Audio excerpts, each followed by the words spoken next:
नमस्कार, आप देख रहे हैं बहस बिहार की और आपके साथ मैं हूं विवेक। एक मुद्दा या यूं कहिए कि सबसे जागृत दावा बिहार के संदर्भ में रोजगार है। सब पर भारी इस दावे को खारिज करना इतना आसान नहीं और आसान यह भी नहीं कि इन दावों को हकीकत में बदलने के तमाम प्रयासों की जो फहरिस्त है उसे भी नजरअंदाज कर दिया जाए और आगे बढ़ जाया जाए। सितंबर के पहले हफ्ते में तेजस्वी का 10 लाख सरकारी नौकरी देने का दावा या फिर बिहार को उद्यम के नजरिए से सबल बनाने का कॉन्फिडेंस युवाओं के दिल और दिमाग को एक सूत्र में पिरोए हुए है। कुल मिलाकर 30 सालों में क्या हुआ, क्या रोजगार के दावे में किसका दम कितना था, यह एक अनसुलझी पहेली है, आज भी बरकरार है। पहली कैबिनेट की मीटिंग और छप्पड़ फाड़ नौकरियां बेरोजगार की गाली को क्या सत्संग सुना देंगी? बहस बिहार की में आज इसी दावे पर हम बात करने वाले हैं। तो रोजगार के मामले में किसमें कितना दम है, यह तेजस्वी यादव के उन तमाम दावों की फहरिस्त हम आपको दिखा रहे हैं। हालांकि 15 सालों के हिसाब को मांगते मांगते 17 बिंदुओं पर तेजस्वी ने दावा कर दिया। 17 सवाल पूछ लिए सरकार से, यह कहते हुए कि आखिर आपने किया क्या? आपने कंक्रीट का जाल बिछाया लेकिन कंपनियों को ला नहीं पाए, आखिर ऐसा क्यों हुआ? लेकिन तेजस्वी ने जो दावा कर दिया, सवाल उस पर फिर खड़े होते हैं। सवाल यह खड़ा होता है कि तेजस्वी ने जो दावा किया और उसकी हकीकत, उसका गुणा गणित अगर हिसाब करने चले तो कैसे आखिर इतनी सरकारी नौकरियों की बात उन्होंने कह दी? हम नहीं जानते कि उनकी शैक्षणिक योग्यता क्या है, वो विपक्षियों के लिए छोड़ देते हैं। लेकिन यह सवाल हम पूछ सकते हैं कि जिन किसी ने भी आपके दिमाग में यह बात तेजस्वी जी डाली, जिन किसी ने भी आपसे यह कहा, जिस थिंक टैंक ने आपके पास आकर यह बातें कही कि आप जाकर यह बयान दे दीजिए कि पहली कैबिनेट की मीटिंग के बाद पहला सिग्नेचर, पहला हस्ताक्षर इस बात पर होगा कि 10 लाख सरकारी नौकरियां मिलेंगी, हम देंगे। जरा सुन लीजिए। सबसे पहला हमने वादा किया था बिहार में बेरोजगारी 46.6% है लगभग।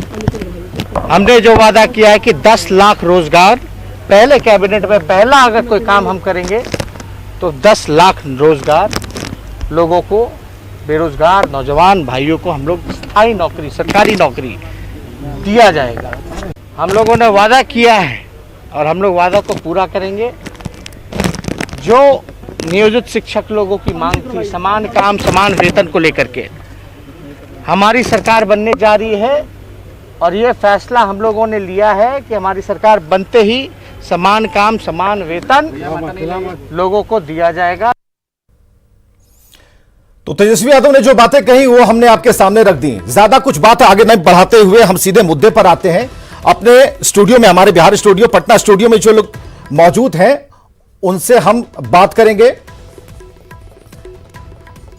हमारे साथ बीजेपी से प्रेम रंजन पटेल जी मौजूद हैं, सीनियर जर्नलिस्ट रवि उपाध्याय हमारे साथ स्टूडियो में मौजूद हैं और हमारे साथ तीसरे गेस्ट मौजूद हैं। सबसे पहले उनका हम परिचय कराना चाहेंगे। अभिषेक हमारे साथ हैं, अभिषेक झा जो कि जेडीयू से हैं। और बहुत अच्छा है कि अभी 3 गेस्ट हैं, बाकी में अगर हम बात करेंगे तो रामबली सिंह हमारे साथ जुड़ेंगे जो कि आरजेडी से है, इस पर चर्चा करेंगे। और हमारे साथ कांग्रेस से राजेश ठाकुर होंगे। आर्थिक सर्वेक्षण की रिपोर्ट भी हम आपके सामने रखने वाले हैं। आर्थिक सर्वेक्षण 2019-20 में क्या कहा गया, रोजगार सृजित करने को लेकर क्या कहा गया, विकास के उस पायदान को पार करने की स्पीड के बारे में क्या कहा गया, इस पर हम बात करेंगे। सबसे पहले हमें चलना होगा प्रेम रंजन पटेल जी की तरफ, सबसे पहले हमें चलना होगा अभिषेक झा की तरफ, क्योंकि सरकार इनकी है और सरकार का पहला सवाल पूछने और सवाल का उत्तर देने का अधिकार भी है और हमारा पूछने का भी अधिकार है। सबसे पहले अभिषेक आप यह बताएं, जो बातें तेजस्वी ने कही एक सिरे से ऐसी लगती है कि हवा का मीठा झोंका आएगा और सबको पावन कर जाएगा। रोजगार सृजन की जो आकांक्षाएं हैं, जो अपेक्षाएं हैं, वो सभी पूरी हो जाएंगी। लेकिन क्या आपको लगता है कि इस दावे के बाद जो उस ढूंढने की कोशिश कर रहे हैं कि क्या नीतीश कुमार ने कुछ इन बातों को लेकर कुछ कहा भी? वो तो यही कह रहे हैं कि वो हंसते हैं, मुस्कुराते हैं, बोल जाते हैं, लेकिन ये नहीं कहते कि इन 17 बिंदु जो कि तेजस्वी ने पैदा किए हैं, बताए हैं, उनका कोई जवाब भी है। सरकार के पास क्या जवाब है इन 17 सवालों का? रोजगार का मुद्दा लेकर तेजस्वी यादव जी ने कोशिश जरूर की है जनता को दिग्भ्रमित करने की, लेकिन एक बात समझनी बहुत जरूरी है। तेजस्वी यादव जी को पता नहीं किसने यह बात बताई या किसने यह सुझाव दिया, उन्होंने कह दिया कि हम अपनी पहली कैबिनेट की बैठक में 10 लाख नौकरियां दे देंगे। एक डाटा मैं आपके साथ शेयर करना चाहता हूं कि जब तेजस्वी यादव के माता और पिताजी आदरणीय लालू जी और राबड़ी जी की सरकार थी 1990 से लेकर 2005 तक, उस वक्त बीच के समय में झारखंड भी बिहार का पार्ट हुआ करता था और उस वक्त बिहार ज्यादा समृद्ध था। कोल माइंस थी बिहार के पास और भी सारी चीजें थी। तो उतने लंबे अंतराल में जब बिहार और झारखंड दोनों एक था तब इनकी तरफ से मात्र 95,000 सरकारी नौकरियां दी गई। और 2005 में जब बिहार नीतीश कुमार जी को मिला और झारखंड बिहार का पार्ट नहीं था, इन 15 वर्षों में 6 लाख से ज्यादा नौकरियां बिहार की सरकार ने नीतीश कुमार जी के नेतृत्व में दी हैं और प्रतिदिन 10 लाख से ज्यादा लोग अनऑर्गेनाइज सेक्टर में भी काम कर रहे हैं। तो जब आपकी सरकार थी, आपके पिता एक बहुत बड़े चेहरे रहे बिहार के, आपकी माताजी मुख्यमंत्री रही, आपको जब मौका मिला तो आपने 95,000 दिया और हमने आपसे 7 गुना ज्यादा इसी 15 वर्षों में दे दिया है। और अब आप दावा कर रहे हैं कि जब हम सरकार में आएंगे तो हम 10 लाख देंगे। तेजस्वी की उम्र पर बात कर लेते हैं। अभिषेक ये बताएं कि आपकी उम्र क्या है और तेजस्वी की उम्र क्या है? देखिए, मेरी उम्र 27 साल है और तेजस्वी यादव जी की उम्र मुझे लगता है कि 30 साल के लगभग होगी। अभी जो उन्होंने हलफनामा दायर किया 30 से 31 साल के। ठीक है, 3 सालों का फर्क है यहां पर जी। लेकिन इन 3 सालों के फर्क को, उस 15 साल के फर्क को कैसे समझा जाए, कैसे इसे पाटेंगे? क्योंकि आपके सामने युवाओं की टोली है, पूरे युवा हैं, वे भी लोग हैं जो कि टेक्निकली तौर पर काफी मजबूत हैं, वे भी लोग हैं जो पढ़े लिखे हैं, शिक्षित हैं, वे भी लोग हैं जो अनट्रेंड हैं, वे भी लोग हैं जो अंगूठा छाप हैं। क्या संदेश जाएगा? देखिए, जो प्रचार हो रहा है, जो प्रचार तेजस्वी यादव की तरफ से हो रहा है, कैसे एक सिरे से हम कहेंगे कि नहीं आप जो कह रहे हैं झूठ कह रहे हैं, आप जो कह रहे हैं गलत कह रहे हैं? उससे अच्छी हवा तो हमने बहाई है। उसके पीछे एक बहुत बड़ा तथ्य मैं स्पष्ट कर दूं उस बात को कि जो भी थोड़ा पढ़ा लिखा इंसान है बिहार का या बिहार के बाहर का भी, वो भी आश्चर्यचकित है। बिहार का जो कुल बजट है वो लगभग 2,11,000 करोड़ है वर्तमान वित्तीय वर्ष का। और आप ये समझिए कि अगर 10 लाख नौकरियां हमें अतिरिक्त देनी है तो उन 10 लाख नौकरियों को देने में सरकार के खजाने से लगभग 1 लाख करोड़ खर्च होगा। अब ये समझिए कि नई नौकरियां देने में आप वर्तमान बजट का 50% देने को तैयार हैं। इतना बड़ा रेवेन्यू जनरेशन आप कहां से कर लेंगे? ठीक है, ये सवाल, ये पक्का सवाल है, ये सवाल है। जब आरजेडी के लोग आएंगे हम उनसे सवाल करेंगे।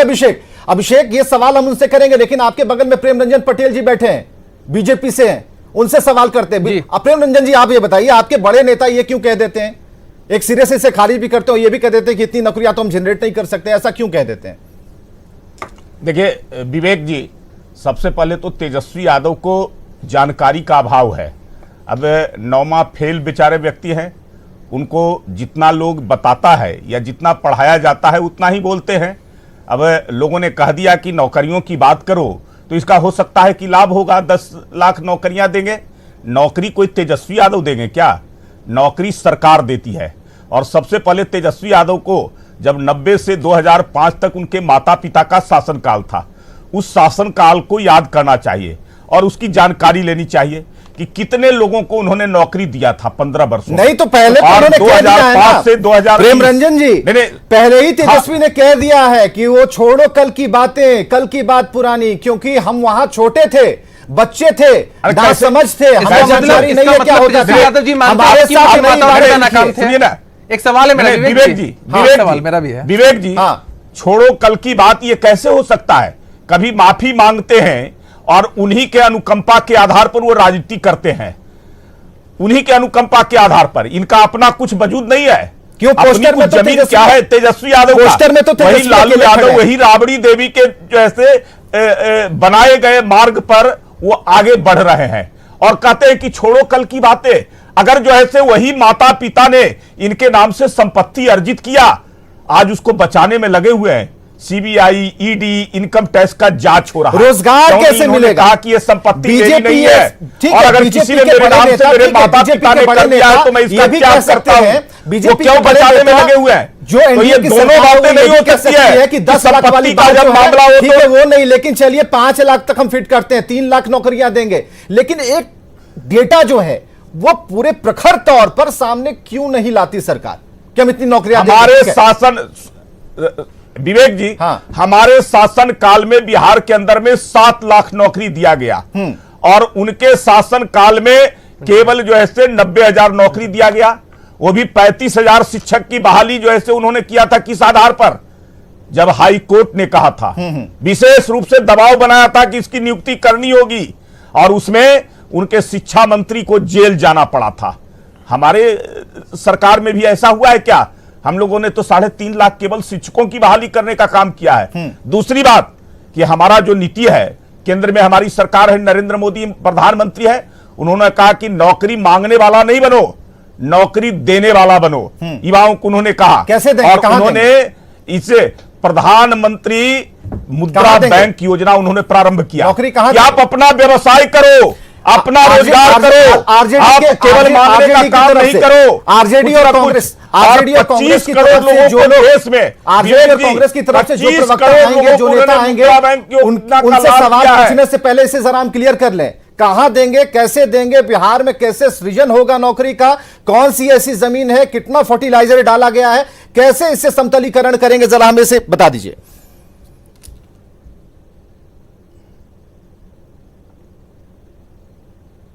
प्रेमरंजन जी, हमें जरा यही जानना है कैसे सृजन करेंगे, यही फॉर्मूला मैंने कहा कि बिहार आज बढ़ रहा है, विकास कर रहा है और हर क्षेत्र में कर रहा है। आप देखेंगे कि कृषि के क्षेत्र में पहले लोग जो है कृषि का क्षेत्र छोड़ करके जा रहे थे, लोग जगह जगह अपनी नौकरी ढूंढते थे, बाहर जाते थे। हाँ। लेकिन आज वो वापस आ रहे हैं।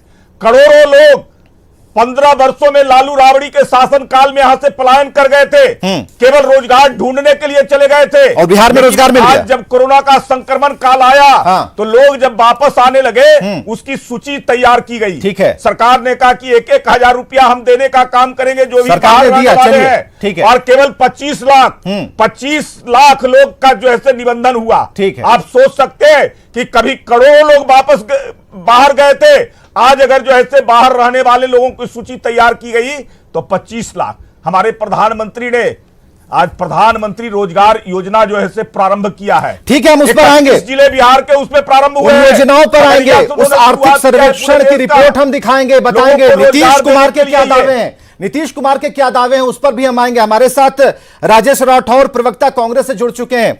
बहस चल रही है रोजगार पर। राठौर साहब, बहस चल रही है बिहार में रोजगार की, उन संभावनाओं को 30 साल भी, अगर 30 साल के बाद भी अगर हम तलाशें तो यह शर्मनाक है। लेकिन हम यह नहीं कह सकते काम नहीं हुआ। काम हुआ है, कंक्रीट काम हुआ है और काम हो भी रहा है।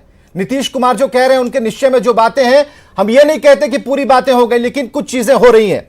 हमें जरा यह बताइए, जिस प्लेटफॉर्म की बात तेजस्वी ने की, उसके पीछे की सच्चाई क्या? क्या आपने सुझाया, कांग्रेस की तरफ से यह फॉर्मूला सुझाया गया कि आप आइएगा, पहली कैबिनेट में सिग्नेचर कीजिएगा, 10 लाख नौकरियां सरकारी बांट दीजिएगा? ये फॉर्मूला आया कहां से? आपसे पूछा किसी ने? सवाल फार्मूले का नहीं है, इन लोगों ने कई जवाब दिया है, उसमें तेजस्वी यादव के नौवीं फेल भी कहा है। मुझे इस बात को स्वीकार करने में और स्वीकार करने में दोनों में परहेज नहीं है, लेकिन मैंने कभी ये नहीं कहा कि प्रधानमंत्री की डिग्री फर्जी है। आरटीआई ने उनका आरटीआई का नहीं जाएंगे, मिला प्रधानमंत्री नहीं, राजेश राठौर नहीं जाएंगे, विवेक जी नहीं जाएंगे, दूसरों को भी बोलने दीजिए। मेरी बारी आएगी तो मुझे बोलने दीजिए। राजेश राठौर जी पूरा बाकी इन लोगों को बोलने की आजादी है, हमें बोलने की आजादी नहीं है। 1 घंटा कर दिया इसीलिए कि आपकी बातें सुन सके। हमें बस इतना बताइए, अगर ये कहे नौवीं फेल तो इनको बोलने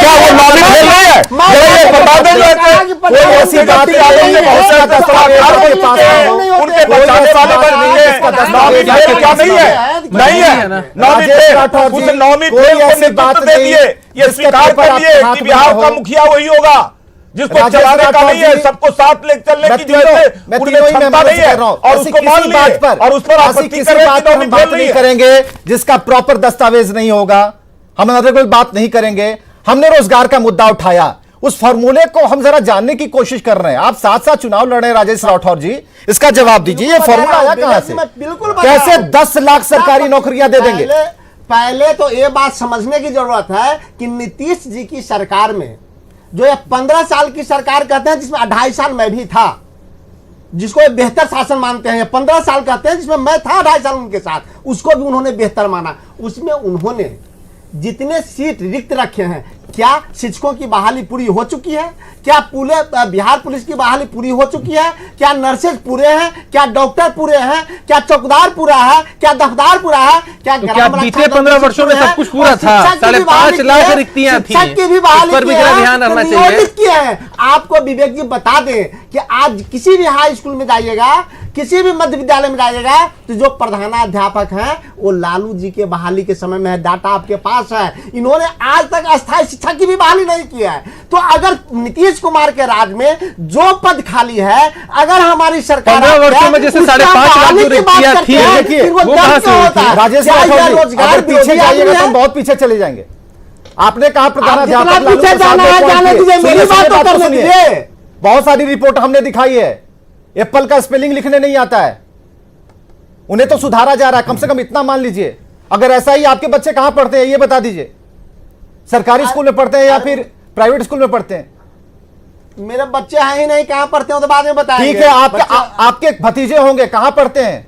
आपका पहला चुनाव प्राइवेट स्कूल होगा, क्यों नहीं भेजते सरकारी स्कूल? सरकारी स्कूल में है, सरकारी स्कूल में है, दावे के साथ करते हैं, मीडिया देख रही है, मैं बोलता हूं। आप सर्वे करा लीजिए, जांच करा लीजिए। ठीक है, चलिए आप एक करते हैं, लेकिन और कितने लोग हैं? आप देखिए मास लेवल पर बात बात मैं नहीं करता, औसत पे बात कीजिए, मास लेवल पे बात कीजिए। उनका बेटा इंजीनियरिंग पूरा क्यों नहीं किया, ये चर्चा हम नहीं कर रहे हैं। हम हमारा चाहते हैं, ठीक है, हम जोड़ रहे हैं। राज्य के शासन काल में हाँ। विवेक जी, ये दिक्कत है कि हम लोग डिबेट में बुलाते हैं, आप सत्ता पक्ष के लोगों को जब बोलते हैं तो आप टोकते नहीं है। हम लोग आपके आने से पहले अगर आपके अंदर ये भ्रांति है, अगर आपके अंदर अगर ये कोई कीड़ा काट रहा है, इसको दूर कर दीजिए, क्योंकि मैं यहाँ छीलने के लिए या फिर उन दावों को खारिज करने के लिए नहीं बैठा। विवेक जी, मेरा बस एक काम है, सुनिए राजेश राठौर जी, आपको पूरा वक्त दूंगा, मुझे ये बता दीजिए, आप लोग 7 चुनाव लड़ रहे हैं, आते ही पहली कैबिनेट की बैठक के बाद जो सिग्नेचर होगा, 10 लाख सरकारी स्थायी नौकरियां कहां से देंगे, कैसे फॉर्मुलेट करेंगे,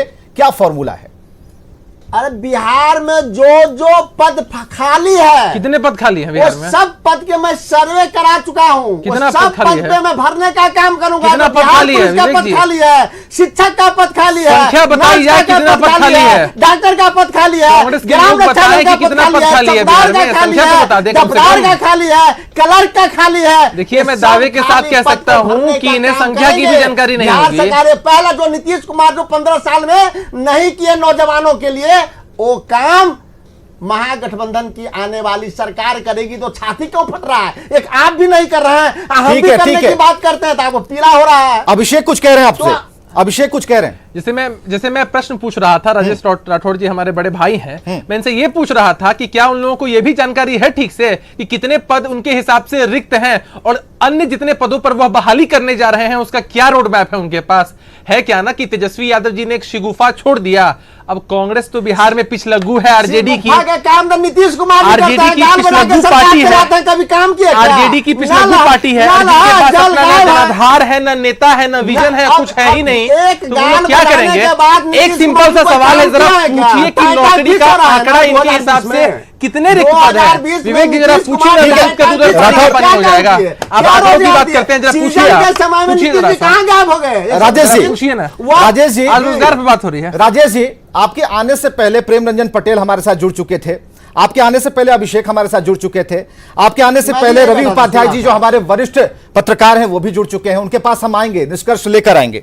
लेकिन हम ये जानना चाहते हैं, आपने कह दिया कि इन सेक्टर्स में खाली, इन सेक्टर्स में खाली है। चलिए अभिषेक के सवाल को हम जरा दरकिनार करते हैं थोड़ी देर के लिए, हम संख्या नहीं पूछेंगे आपसे, कितनी संख्या आपके दिमाग में, औसतन क्या सैलरी होगी, उस सैलरी के पैरामीटर पर किस तरीके से एक बड़े बजट को आप कसेंगे, और वो बजट आएगा कहां से, वो मद में कितने रुपए डाले जाएंगे, इस बारे में कभी सोचा? कांग्रेस पार्टी ने कहा था कि 5,000 की नौकरी देंगे, 15,000 की नौकरी देंगे, 25 या 35,000 की नौकरी देंगे, और 10 लाख से मल्टीप्लाई कर लीजिए, हिसाब किताब कर लीजिए, ये आएगा कहां से, कैसे जनरेट करेंगे, कौन सा ऐसा पावर हब है? मैं प्रधानमंत्री नहीं हूं भारत के, जो मैं ये कह दूं कि सरकार बनेगी तो 100 दिन में सब ठीक हो जाएंगे और 15 लाख रुपए खाते में देते। ठीक है, आप प्रधानमंत्री नहीं है, मत बोलिए प्रधानमंत्री की तरह, आप राजेश राठौर की तरह बोलिए। मैं राजेश राठौर की तरह बोल रहा हूं, मैं 15 लाख रुपया खाते में देने की बात नहीं कर रहा हूं। मैं ये कह रहा हूं, आपने बोला 5,000 सैलरी दीजिएगा, 7,000 दीजिएगा, 8,000 दीजिएगा, 15,000 दीजिएगा, 25,000 दीजिएगा, मैं नहीं देने वाला होता हूं। सरकार की जो नियमावली है, जिस पद के लिए जितनी राशि होती है वो राशि उन्हें प्राप्त होगा, जिस पद के लिए जो सैलरी होता है वो उन्हें प्राप्त होगा। राजेश राठौर देने वाला नहीं है, लाएंगे कहां से? तेजस्वी यादव देने वाला नहीं है, लाएंगे कहां से? सरकार बनेगी, क्लर्क का क्या सैलरी हो सरकार तय की है, एनर्जी बिहार जनरेट पुलिस की कहां से सैलरी होगी? क्या है सरकार तय की है, टीचर की बिल्कुल। सैलरी क्या है सरकार तय की है, डॉक्टर की सैलरी क्या है सरकार तय की है। मैं आएगी क्या कहने कहां वाला से? हूं, जो एक मानक है आएगी कहां उसकी से? चिंता छोड़ दीजिए, कहां से मैं बताऊंगा ना, सरकार तो बनने दीजिए। वाह, ये देखिए, मैं नीतीश नहीं, कुमार नहीं विवेक लगा जी, हूं, आएगी कहां से? खजाने भरे हैं, मुझे लगता है इस बात पे हमें ताली सीजन बजानी नहीं चाहिए। होगा। विवेक जी। मैं हाँ, कोई प्रेम बात रंजन जी, नहीं कि बोलिए। सीजन कहां से कीजिएगा, भागलपुर का हाँ, सीजन बोलिए। नहीं होगा, प्रेम रंजन जी, भागलपुर इनका का काम है सीजन केवल नहीं सपना होगा, बेचना। भागलपुर का इनका- सीजन नहीं इनका- होगा, रंजन जी। बिहार सीजन होगा। इनका काम है केवल सपना बेचना, सब विभाग दिखाना, कोई रोड मैप नहीं है। नौकरियां कैसे देंगे? अरे हमको सरकार कहां में से तो आने लाएंगे? दीजिए, तब और बताएंगे हम। कौन कौन से विभाग में कितनी नौकरियां जो है रिक्त पद है? आप सरकार में कहां से बता इसका दीजिए ना, बजट होगा? सरकार में बता अरे दीजिए, ये किसको बता दे, किसने खा लिया? ये बता सरकार दे। में इनके अरे पास भाई, डाटा होगा। अरे भाई ये बता दे। इनके पास तो अरे भाई डाटा आप है। डाटा आप 10 बताया लाख ना की कि बात किस कर रहे विभाग- हैं, किस विभाग कौन में से कितना विभाग पद में खाली देंगे? है? कौन आप कौन से बताइए विभाग ना, में देंगे आप बिहार नौकरी? पुलिस का कितना किस पद खाली पद पर है? देंगे? शिक्षक का कितना कितना पद खाली है? उसकी योग्यता नर्स का होगी कितना नौकरी पद खाली पाने है? वाला का? IIT में कितना कितना पद खाली है? वेतनमान IIT में होगा? कितना पद कहां खाली से है? लाएंगे वो पैसे? कितने का इस बजट सीजन राज्य में का है मेरा पैसा और नहीं कितना जाएगा। बजट मेरा बनाएंगे आगे पैसा बढ़ाएंगे? भागलपुर ये बता को दे नहीं और जाएगा। रिसोर्सेज क्या होगा आपका रोड राज्य आपका का? बनता ये है, जरा टूट बताएंगे जाता ना। है, ऐसा कुछ रोड तो रोड नहीं में बनाएंगे, होगा। केवल बोल देंगे अरे मैं बोल पाते ये तो कर दूंगा और करूं, करना मैंने कुछ नहीं है। करके दिखाया इनको है। पता है कि हम आने वाले नहीं है, हम कुछ पूरा करना आने नहीं वाले है, हैं, जाने तो वाले कुछ हैं, भी आने बोल वाले हैं, तो दो। स्पष्ट जिसको है। करना होता है वो कौन बड़ा आएगा, सोच समझ कौन करके जाएगा, इस तो बोलता बात है। की बात है। इसलिए 15 उसको साल में कुछ करना नहीं पड़ता किया, बिहार है, को केवल कंगाल हवा में कर दिया, बातें नहीं होती भ्रष्टाचार कर है। दिया, हवा में क्या? ये लोग हवाबाज लोग हैं, हवा हवा में में बातें करना। ये हवा चलिए में हमको बात बता बनाते हैं, दीजिए, गाना गा के नीतीश मैं कुमार पूछता अपने हूँ हैं। विवेक जी, थोड़ा वक्त दीजिए, थोड़ा वक्त दीजिए, तुरंत हाजिर होते हैं, थोड़ा वक्त दीजिए। बहस बिहार की जारी है, थोड़ा वक्त और तुरंत हम हाजिर होते हैं। आप देख रहे हैं बहस बिहार की और आपके साथ मैं विवेक लगातार इस बात की चर्चा कर रहे हैं और टॉर्च और ढिबरी और उससे आगे लालटेन लेकर ढूंढ रहे हैं कि रोजगार की संभावनाओं को कैसे तलाशा जाए। कहां से तलाशेंगे? वो ग्राउंड है कहां, वो जमीन है कहां, और जिनके हाथ में जितनी ताकत रही तो उस ताकत का प्रयोग उस बात को सृजित करने में, सिंचित करने में क्यों नहीं लगाया गया?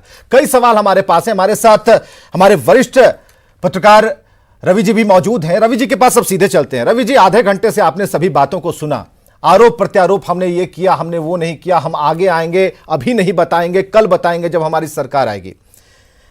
ऑथेंटिक बात यह है, पलायन तो हुआ, इस कोरोना काल में लोग आए, बहुत सारे लौट गए, लेकिन क्या वो लिस्ट है सरकार के पास?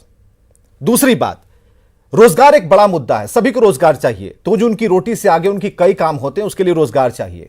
कहा जा रहा, दावे किए जा रहे हैं, लेकिन इन दावों की हकीकत के अलावा भी कुछ है बोलने के लिए, या सरकार हो या फिर विपक्ष के पास।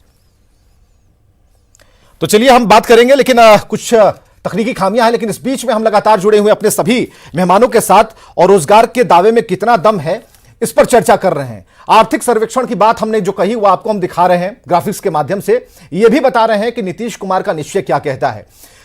निश्चय पार्ट 2 की बात बाद में होगी, लेकिन निश्चय पार्ट 1 में ही सवालों को घेरा जा रहा है। नीतीश का विजन जो है हम आपको दिखा रहे हैं। महिलाओं से लेकर जो नौजवान हैं उनके लिए भी बहुत सारी प्राथमिकताएं उन्होंने तय कर ली हैं। अगले 5 साल की प्राथमिकता के बारे में ये चीजें स्पष्ट तौर पर आपको दिख रही हैं।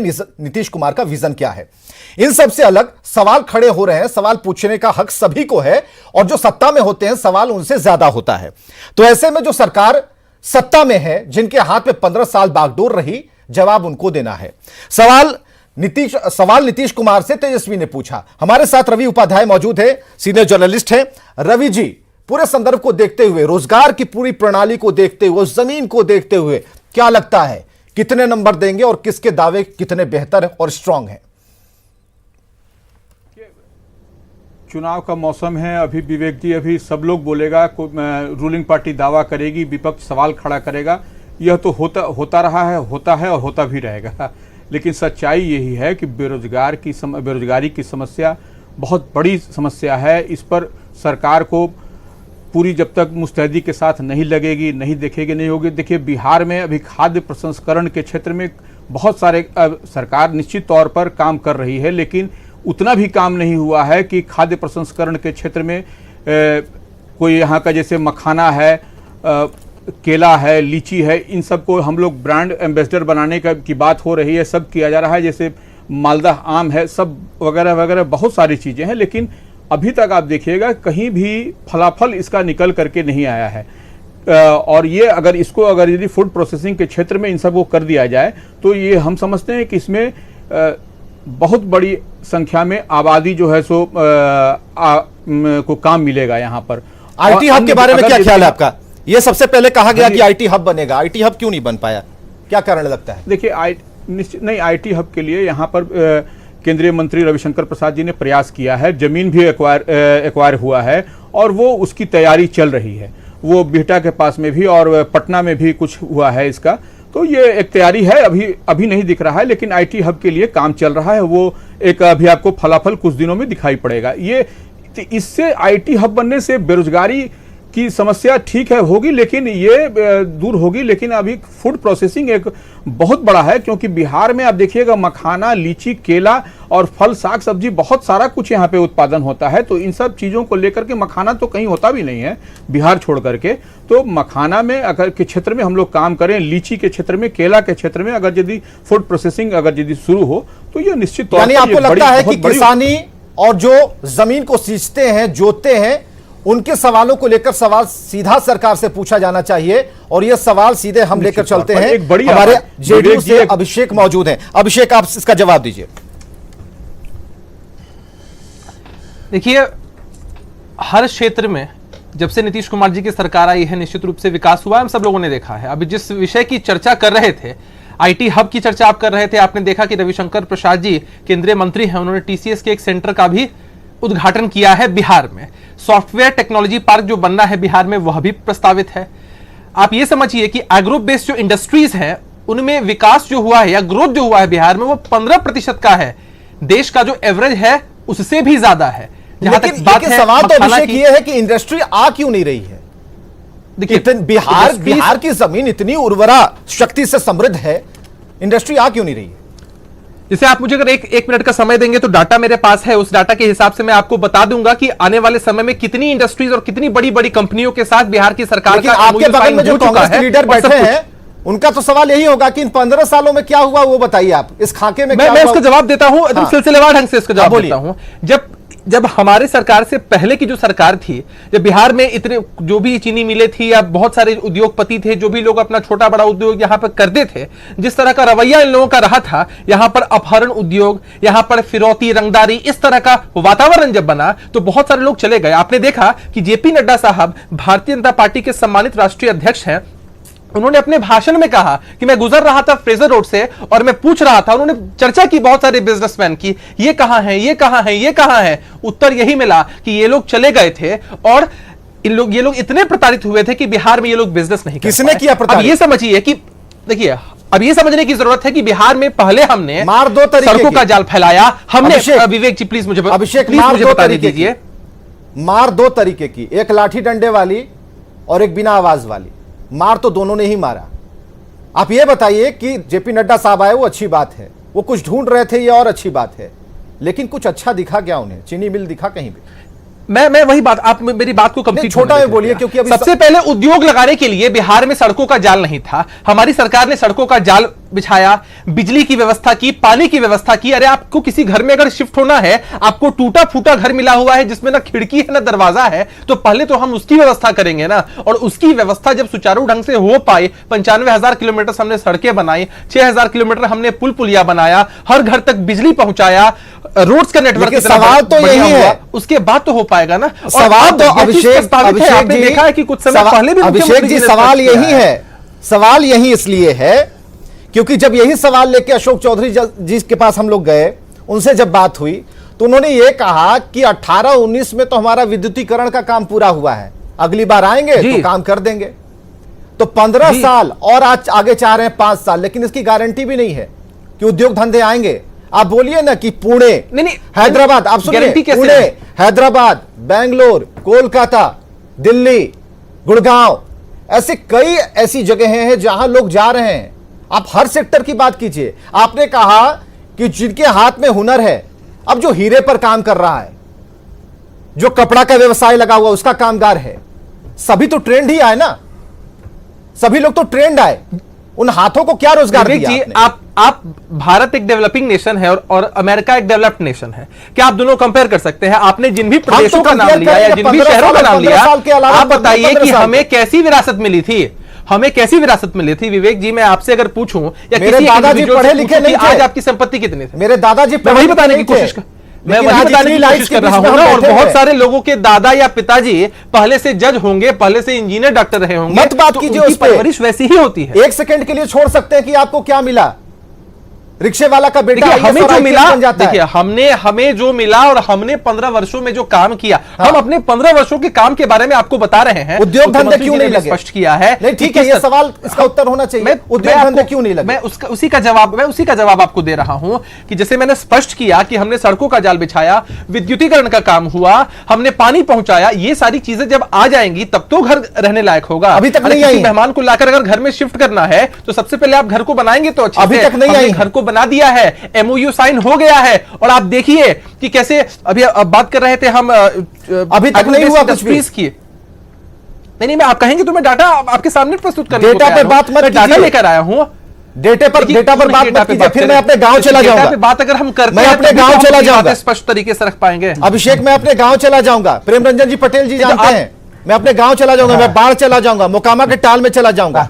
वहां से समय पर पानी नहीं आता, समय पर पानी नहीं निकलता। देश का सबसे ज्यादा दलहन और तिलहन की खेती आप ही के इलाके में होती है। लेकिन क्या होता है, वहां के किसान सभी कलकत्ता में ढो रहे हैं, सामान ढो रहे हैं, कूली का काम कर रहे हैं, इसलिए मुझे जानकारी है। तो प्रेम रंजन जी, यही तो सवाल है। जानकारी होने के बावजूद भी हम यही तो पूछ रहे हैं कि हमारे किसान मजदूर क्यों बन गए? नहीं, आप किसान मजदूर आप कैसे कह सकते हैं कि बंद है? विवेक जी, मैंने डाटा आपके सामने स्पष्ट रखा कि एग्रो बेस्ड इंडस्ट्री में बिहार में ग्रोथ 15% है, देश के भी एवरेज से ज्यादा है। जब इस तरह का ग्रोथ हम कर रहे हैं, आप कोरोना पीरियड से पहले की बात करिए, ये सारा डाटा मैं उस पीरियड से पहले का दे रहा हूं आपको, जब उस फील्ड में, जिस फील्ड की आप चर्चा कर रहे हैं, उसमें विकास है इतना। कितने लोग लौटे? इतने सारी इंडस्ट्रीज के साथ हमारे सरकार मुझे बताएंगे, है। सरकार मुझे बताएंगे कितने लोग लौटे और कितने स्किल्ड लेबर्स को आपने रख लिया अपने पास कि अगर हमारे यहां ये काम करेंगे तो और बेहतर काम होगा। देखिए, जब हमारे जितने भी प्रवासी भाई थे, प्रवासी मैं शब्द गलत इस्तेमाल कर रहा हूं, असल में जितने भी हमारे भाई थे जो लोग वापस बिहार लौट के चले आए थे इस कोरोना लॉकडाउन के पीरियड में, उसमें मुख्यमंत्री जी ने पहले ही उन लोगों को आश्वासन दिया कि आप लोग यहां रोजगार ले सकते हैं और यहां आपके रोजगार की व्यवस्था होगी, और इसमें से अधिकांश लोग रुके हैं। अब आप एग्जैक्ट डाटा कैलकुलेशन की अगर बात करेंगे, क्या रोजगार मिला, प्रतिशत लोग रुक गए, क्या रोजगार मिला? देखिए, जो भी लोग जहां भी स्किल्ड थे और जिन भी लोगों ने इच्छा जाहिर की कि यहां पर उन्हें रहना है, चाहे जिला स्तर का काम हो या प्रदेश स्तर का काम, अभिषेक हो, उन सब लोगों को वहां लगाया गया है। अभिषेक, रहने ही आए थे वो लोग, अपने घर में काम के लिए ही आए थे। मैं स्किल्ड लेबर्स की बात कर रहा हूं। देखिए, इस बात को इस तरह से सूरत की बात कर रहा हूं, मैं गुजरात की बात कर रहा हूं, मैं कटक की बात कर रहा हूं, मैं बेंगलोर की बात कर रहा हूं, सभी लोग आए थे। एक छोटा सा सवाल, सब लोग अपने क्या दिया आपने उन्हें? अपने घर वापस और आए थे। कितने लोग लौट गए? लाख में आए थे, क्या लाख में लौट गए? क्या उनको आपने मनरेगा से जोड़ा वही काम था? देखिए, मामला यह है कि कितने लोग आए थे इसका कोई आधिकारिक आंकड़ा, मतलब कितने स्किल्ड लोग थे उसमें, और बहुत सारे लोग स्किल्ड नहीं लिस्ट भी तो आप बना रहे थे, मजदूरी का काम करते थे। ये हर एक स्टेट में हो रहा था। जो स्किल्ड लेबर्स हैं उनकी अलग खाका है, जो अनस्किल्ड थे उनका अलग खाका है, उनको मनरेगा से जोड़ना था। लेकिन क्या आपने इस शक्ति को संजोने में सफलता पाई? सीधा यह सवाल रोजगार से जुड़ा हुआ है। देखिए, मुख्यमंत्री जी ने पहले ही इस बात को स्पष्ट किया था कि जितने भी भाई हमारे बाहर से आए हैं उनके लिए हम यहां रोजगार की व्यवस्था कर रहे हैं, उन्हें बाहर जाने की जरूरत नहीं है। लेकिन इस बीच कुछ लोग जब वापस लौट गए, जो जहां काम कर रहे थे उनका सेटअप उस तरह से था, उनके वहां लोग थे या उनका वहां मन रम चुका था। रवि उपाध्याय जी के पास जाएंगे, रवि उपाध्याय जी बाहर चले जाएंगे, रवि उपाध्याय जी हम उन्हें रोक तो नहीं सकते हैं। जी जी, जवाब, ये पॉलिटिकल जवाब कहीं ना कहीं हमें भ्रमित करता है, उस धुंधले आसमान में खो जाने के लिए विवश करता है। ऐसा लग रहा है आपको भी?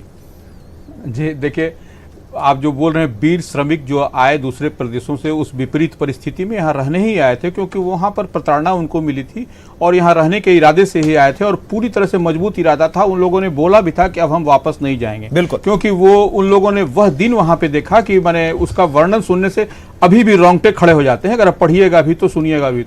विवेक जी, अब आपको यहाँ पे हम बताएं कि एक जो वहाँ से स्किल्ड जो श्रमिक भाई थे वो यहाँ पर आकर के अब नाव का वो दुकान खोला उन्होंने। नाव की दुकान में भीड़ अभी नहीं है, फिर वो यहाँ से उठ करके वो चले गए। ये हम देखे हैं, पटना की बात कर रहे हैं, दूसरे जगह की बात नहीं कर रहे हैं। उनको एक पैसा नहीं, हम बोले कि जब जाने लगा जो पैसा कमा के वहाँ से 10-15 हज़ार जो भी उसके पास होगा, उससे वो एक छोटा सा दुकान भी लिया था और उसमें वो खोला भी, सब खर्च भी किया। उसके बाद से देखे कि 5-7 दिन बाद वो बंद कर रहा है। बोले भैया क्यों बंद कर रहे हो?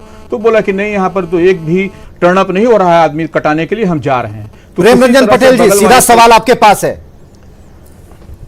जी विवेक जी। समझ पा रहे होंगे आप जो कह रहे हैं रवि उपाध्याय जी? नहीं, हम रवि जी की बात को समझ रहे हैं।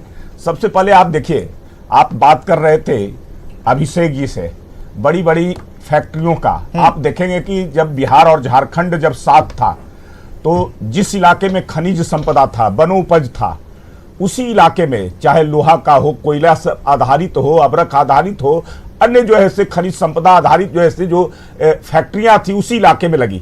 हमारे बिहार में जो शेष बचा हुआ बिहार है, इसमें कोई खनिज संपदा नहीं है, वनोपज नहीं है। इसको अगर इंडस्ट्री जो है से लगाना भी होगा तो एग्रो वेस्ट इंडस्ट्री लगाना होगा। 15 वर्षों में बड़ी फैक्ट्रियां तो नहीं लगी है बिहार के अंदर में, लेकिन हजारों छोटी छोटी जो है से इस प्रकार का एग्रो वेस्ट जो है से छोटे छोटे उद्योग धंधे यहां बने हैं। ऐसा नहीं है कि नहीं बने हैं। दूसरी बात कि कृषि पर को हमने बढ़ाने का काम किया है। आपने देखा होगा कृषि रोड मैप बना था जब 2005 में एनडीए की सरकार बनी, तो लगातार 3 वर्षों तक कृषि रोड मैप बना और 2 लाख करोड़ से अधिक जो है उस पर खर्च किया गया। जमीन नहीं तैयार की आपने, लोगों को अधिक से अधिक इससे जमीन नहीं तैयार की, काम करेंगे, माहौल नहीं बनाया, कृषि का उत्पादन को बढ़ाने का काम जी, जमीन नहीं तैयार की, माहौल नहीं बनाया। माहौल अगर बढ़िया होता, एक डर तो है, इस बात को मानेंगे, ठीक है। ये स्टूडियो में एक घंटे की चर्चा के अलावा बहुत कुछ मानने के लिए है। आप घर जाएंगे तो इस बात पर चर्चा आप कर सकते हैं। नहीं विवेक जी, आप जरा सुन लीजिए। कृषि के क्षेत्र में बहुत प्रगति हुआ है। कई साल लगातार हम लोगों ने कृषि कर्मण पुरस्कार जीतने का काम किया है। आप देखेंगे कि वर्ल्ड रिकॉर्ड आलू के उत्पादन का, धान के उत्पादन का इसी नालंदा जिला में हमने करने का काम किया है। प्याज की खेती का हमने जो है वर्ल्ड में जो है सबसे ज्यादा जो है उत्पादन करने का काम इस इलाके में किया है। तो इन सारे चीजों को किया है। लोग छोड़ रहे थे कृषि के क्षेत्र को, कृषि से लोग तौबा मचा रहे थे, लेकिन आज लौटने लगे। अलग विषय। अब जो आप जिस ठीक है, ये अलग विषय। आप लोगों के हमारे साथ राजेश राठौर मौजूद है, हमारे पास काफी कम समय, 2 मिनट का समय। आज मछली पालन, राजेश राठौर आज के बाद चीजों से वो राजेश राठौर जी, लेकिन आज के बाद ये इल्जाम नहीं लगाइएगा कि सरकार से हम सवाल नहीं पूछते तो इतना रगड़ के हैं कि उत्तर देना होता है। अब जरा हमें आप बता दीजिए, अब जरा हमें बता दीजिए, उनको बोलने देते अब देखिए, अब जरा हमें बताइए, अब फिर हम सारे गामा से फिर सा पर आ रहे हैं, फॉर्मूला बता दीजिए। फॉर्मूला एक एक करके तेजस्वी यादव ने प्रेस कॉन्फ्रेंस करके बता दिया। 17 सवाल बताए, फॉर्मूला नहीं बताया। इनके 17 सवाल बताए, फॉर्मूला नहीं बताया। फॉर्मूला आप बता दीजिए। नीतीश कुमार जी अभी जो शब्दबाग दिखा रहे हैं कि 5 साल में कर रहे हैं, जब मुख्यमंत्री जी बने थे 2005 में, तो ठीक 3 महीने के बाद एक इंटरनेशनल डेलीगेशन आया था। आप बता, बड़े बड़े अखबारों में विज्ञापन छपा था। आप फॉर्मूला बता दीजिए। बिहार में बड़ी बड़ी राष्ट्रीय पार्टी है, आप फॉर्मूला बता दीजिए। तब क्या हुआ? मुख्यमंत्री आप फॉर्मूला बता दीजिए। 2005 में मुख्यमंत्री बनने के बाद राठौर जी 1 मिनट, फॉर्मूला तेजस्वी यादव ने राठौर जी 1 मिनट बता दिया है। सरकार ने फॉर्मूला फॉर्मूला बता दिया है। दिखाएंगे, राहुल गांधी फॉर्मूला मैं भारतीय जनता करेंगे कुछ नहीं, फॉर्मूला जिनके पास कुछ रहेगा तब तो आप बोलने देते हैं, नहीं बोलने देते हैं। नहीं, हम बोलने देंगे ना, हम बोलने देंगे, पूरा मौका देंगे। आप बोलिए, फॉर्मूला से बताइए। कांग्रेस पार्टी या कांग्रेस पार्टी जिस अलायंस में रहती है, कोई एक भी हम वादा किए हो और पूरा नहीं किए हो तो आप बोले। तो आप 15 साल थे कहां? वादा कर रहे थे, सरकार में आ ही नहीं रहे थे। आप 15 साल से कर रहे थे, 20 में आप आए और उसके बाद चले गए। आप हमें ये बताइए कि ये जो वादा किया है, नीतीश कुमार जी चले गए, ये वादा जो आपने किया, नीतीश कुमार जी चले गए। आप ये बताइए ये वादा जो किया इसका फॉर्मूला क्या है? नरेंद्र मोदी जी के खिलाफ चुनाव जीत के आया था, मैं वही हूँ, नीतीश कुमार जी चले गए, इस बार जनता फॉर्मूला बता दिए, छोड़िए कौन गया कौन आया छोड़ दीजिए, जनता वही है देख रही है। फॉर्मूला बताए, कहां से बता पाएंगे बताइए कि पद खाली नहीं है क्या? क्या मैं बात करता हूँ सवाल कितने पद खाली है? कौन सा फॉर्मूला चाहते हैं आप बताइए? क्या अरे रिसोर्स पर्याप्त है सरकार के पास संसाधन, मेरे सीजन में सीजन नहीं होगा। 30 सेकंड का समय, राजेश राठौर 2004 में शासनकाल में मात्र 20 सेकंड का 4,000 रुपये का योजना